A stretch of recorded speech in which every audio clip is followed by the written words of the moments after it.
នេត្រាជាចលនានៃធម្មជាតិស្រមល់មកពីណាចង់មកប្រហាចង់ដាក់គំនាបកុំចង់មកយកខ្លួនខ្ញុំធ្វើជាជំរុំរឿងចោលមកសៀតទោះជាអ្វីក៏ដោយខ្ញុំបាយយកវាអត់ដល់I got the money inside ខ្ញុំបាយយកខ្ចីគុំទឹកទាំងស្នូខ្ញុំកាត់ពីពោះមកដៃជាមានน้ำលៃខាងសមមិនសោទូដួលក៏ងើបមកវ៉ាន់មិនចង់ឲ្យដានមិនចង់ឲ្យលោអ្វីដែលថាមិនអាចខ្ញុំមិនដែលខ្លាចចាប់ដាក់ពីសោហើយនេះជាសេចរសាមិនមែនជាក្បាលនៃអ្នកជំងឺខ្ញុំមានមនសិការខ្ញុំប្រើប្រាជ្ញាដើម្បីបំភ្លឺសំឡេងខ្ញុំចាស់យ៉ាងមុតប្រៀបដូចអាវុធដ៏មានពន្លឺអ្នកត្រង់ចំណន់ទឹកពីលតម្លៃមួយរៀលគ្មានន័យអត់ព្រឺដកដង្ហើមឲ្យវិញសំឡឹងមកឲ្យឆ្ងាយហាមុតចេះប្រគូកុំឲ្យអន្តរាយអ្នកដនតីបញ្ជូកុំភ្លើទាំងសបាយដែលវកខាវជូរកបញ្ចំមិនដែលពឹងលើព្រះតែខ្ញុំយកឈ្នះដើម្បីខ្លួនឯងអនាគតទៅយ៉ាងណាមកបច្ចុប្បន្នជាក់ស្ដែងអ្នកខំសំដែងខ្ញុំខំប្រឹងធ្វើអ្នកខំប្រឹងភ្លើខ្ញុំខំប្រឹងរៀនអ្នកចង់បំពេញខ្ញុំទឹកខ្ញុំឲ្យខ្ញុំកងមួយថងឲ្យលុយ500ឲ្យអ្នកទៅឋាននៅរួមមិនចង់ធ្វើដូចគេអ្នកមិនយល់នោះទេចង់ឲ្យខ្ញុំដូចគេខ្ញុំចង់ធ្វើជាខ្ញុំតែដែលអ្នកបានឃើញ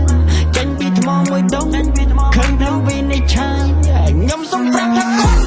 I got the money inside ខ្ញុំបាយយកខ្ចីគុំទឹកទាំងស្នូខ្ញុំកាត់ពីពោះមកដៃជាមានน้ำលៃខាងសមមិនសោទូដួលក៏ងើបមកវ៉ាន់មិនចង់ឲ្យដានមិនចង់ឲ្យលោ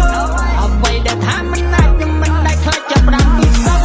ហើយនេះជាសេចរសាមិនមែនជាក្បាលនៃអ្នកជំងឺខ្ញុំមានមនសិការខ្ញុំប្រើប្រាជ្ញាដើម្បីបំភ្លឺសំឡេងខ្ញុំចាស់យ៉ាងមុតប្រៀបដូចអាវុធដ៏មានពន្លឺអ្នកត្រង់ចំណន់ទឹកពីលតម្លៃមួយរៀលគ្មានន័យអត់ព្រឺយកដៃមិនក៏សមម៉ាញ់បួពីលវានៅតែពីលបួនៃវាអត់សូវឈៀលបួនៃវាខំតាមដានវាមិននឹកស្មានថាจะมีរៀលមានមកแกงពីអង្គុយឈៀលហើយបួពីលក៏វានៅតែពីលមានមកแกงពីអង្គុយឈៀលហើយបួពីលវានៅតែពីលហើយបួឌីលវានៅតែឌីលបួបែកបែកតែគ្នាវាខ្ញុំអត់ចង់ព្រោះខ្លាញ់កម្មពីខ្ញុំសុកចិត្តសងំរកលុយជក់សៀខ្ញុំសុកចិត្តសងំរកលុយជក់សៀបួបែកបែកតែគ្នាវានិយាយតែដើមខ្ញុំនឹងស្អីមកដល់ទ្វី I got a champion on my back ពេលដែលជះបែកភ្នែកគេហៅខ្ញុំថាមហាទេពហើយបើសុទ្ធជាហោខ្ញុំហោភូមិបើជួបនៅក្រៅខ្ញុំឲ្យអ្នកឯងដេកនៅមុខខ្ញុំកុំជួបបរិស័យ Shut the big ass up don't talk about ជុំនិយាយដើមមកញ៉ាំមនុស្សចំពោះក្អែមកទីនេះខ្ញុំមកតែខ្លួនឯងខ្ញុំអត់ចេះសំដែងពេញក្បាលអាណាទេពួកអាបតវាខំតាមដានវាមិននឹកស្មានខ្ញុំមានថ្ងៃនេះរេពួកអានឹងធ្វើអីខ្ញុំចេញវាបានតែជុំរែងតើពីក្រោយគេពួកអាមកសៀដៃកុំមកកោអញហាច់ឲ្យចូលបបសៀនេះប៉ាត់ទេ I got the money inside ខ្ញុំបាយយកខ្ចីគុំទឹកទាំងស្នូខ្ញុំកាត់ពីពោះមកដៃជាមានน้ำលៃខាងសមមិនសោទូដួលក៏ងើបមកវ៉ាន់មិនចង់ឲ្យដានមិនចង់ឲ្យលោអ្វីដែលថាមិនអាចខ្ញុំមិនដែលខ្លាចចាប់ដាក់ពីសោ